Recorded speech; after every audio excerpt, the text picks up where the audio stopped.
फिर ये कहते हैं कि मैंने माफिया को मिट्टी में मिला दिया है, तो ये माफिया नहीं थे तो क्या थे? ये इनके रिश्तेदार थे? कौन थे फिर?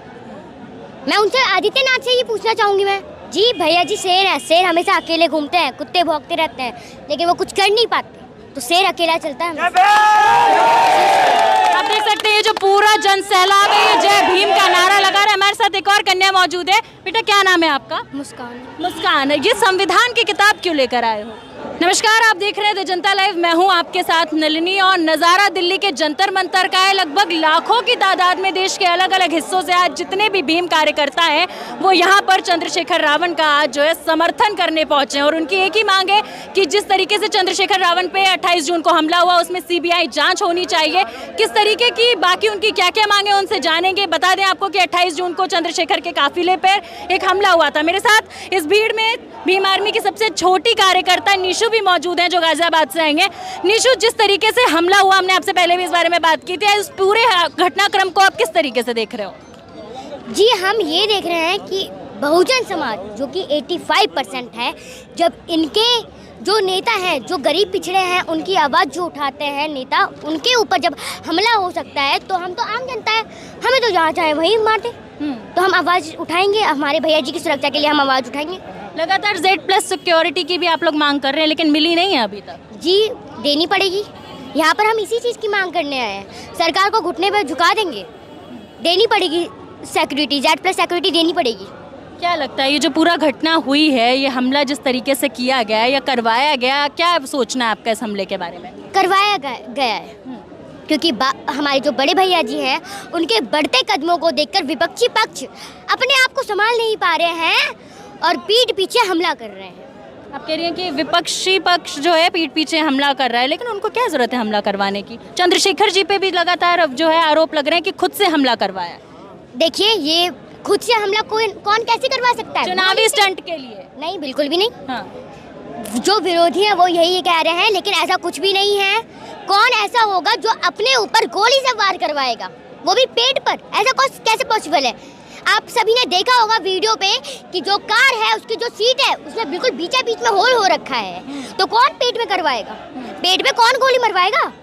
ऐसा बिल्कुल भी नहीं है। और देखिए ये इसलिए करवा रही है ऐसा क्योंकि जो गरीब पिछड़े हैं उनकी आवाज़ उठाते हैं, उनके साथ अन्याय करते हैं ये लोग, और भैया जी हमारे उन्हें न्याय दिलवाने का काम करते हैं। तो ये नहीं चाहते कि इनको न्याय मिले, और ये चाहते हैं कि हम इनको शिक्षा से वंचित कर और इन सब से अपना एक तरह से इनके बीच में डर पैदा कर हम इनको अपना गुलाम बनाएंगे। क्या लगता है 2024 में एक बड़ा बदलाव होगा इस बार? जी बिल्कुल होगा।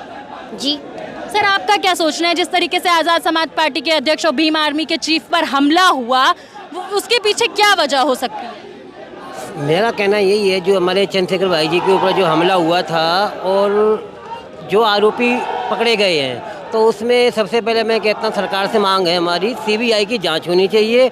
और जो आज हम जो 21 जुलाई को जंतर मंतर पे हम लोग इकट्ठे हुए हैं, हम भाई को जो Z+ सिक्योरिटी भाई को मुहैया करवाई जाए। और अगर सरकार ने नहीं किया तो जैसे हमने भोपाल में पूरे मध्य प्रदेश को नीला कर दिया था, वैसे ही इस राजधानी को पूरे भारत को हिला देंगे। निशु के पिताजी, आपसे सबसे पहले आपका नाम जानना चाहिए। मैं संजय आज़ाद नाम है मेरा, गाजियाबाद से। जी, आप कह रहे हैं कि पूरी राजधानी को जाम कर देंगे, और आज जो नज़ारा यहाँ पर है वो जाम करने जैसा ही है, लाखों की तादाद में कार्यकर्ता पहुँचे। बिल्कुल ही, अगर मेरे भैया को जो हमारी मांग है, हमारी मांग पूरी नहीं की जाएगी और हमारे भाई के एक आवाज़ पर करोड़ों लोग जान लुटाते हैं, तो भैया का हमें सिर्फ आदेश का हुक्म है, बाकी बस भैया आदेश करेंगे तो हमें दिल्ली का तो मैं एक चप्पा रोड जाम कर देंगे। नहीं, सरकार जो हमारी मांग है, सरकार वो हमारी मांगे माने। चंद्रशेखर जी हमेशा दबे पिछड़े वर्ग की आवाज़ उठाते नजर आते हैं, और उन पर ये हमला कहीं ना कहीं क्या जताने की कोशिश कर रहा है? वो जो युवा दिलों की धड़कन जो है, वो हमारे बड़े भैया कहने के बाद हम लोगों की एक आवाज़ जो उठा रहे हैं लोग, जो बिछड़े जो लोग के दबे हुए उनको ऊपर लाना चाहते हैं, वो जो और लोग विरोधी पार्टी है, कहने का मतलब उनको कदम रोकना चाहते हैं। प्रायोजित कहा जा रहा है इसको, कहा जा रहा है कि खुद से प्रायोजित करा है, चुनावी स्टंट है। मैं कहना चाहता हूँ ऐसा कौन सा नेता है जो अपने पर गोली चलवाएगा? है कोई नेता ऐसा? और जो अगर कहता है अगर उनने अपने आप चलवाई, तो मैं कहता हूँ भैया एक गोली अपने ऊपर चलवा के दिखाइए। तब मैं मान लूँगा आप सही कह रहे हो। अब दूसरे के ऊपर आरोप लगाना बहुत आसान है, मैं कहता हूँ अपने ऊपर चलवा के दिखाइए जब मैं जानूँ। अब मैं तो यही कहना चाहता हूँ, सरकार से मेरी मांग है, आज हम सब लोग इकट्ठे हुए, भैया को एक तो सीबीआई जो अपराधी हैं उनकी सीबीआई जांच होनी चाहिए, और भैया को हमारे जेट जबल प्लस की अपना सिक्योरिटी, हाँ जेट प्लस सिक्योरिटी मिलनी चाहिए भैया को। सर 24 में अब बदलाव होगा, चुनाव सर पर है। 24 में बदलाव होगा, और मैं कहता हूँ भैया आने वाले हमारे भारत के प्रधानमंत्री बनेंगे। अच्छा, आप कह रहे हैं चंद्रशेखर जी प्रधानमंत्री बनेंगे 24 में, वाकई आने वाले प्रधानमंत्री हैं हमारे भैया, और हमारी लाखों करोड़ों युवाओं की धड़कन है।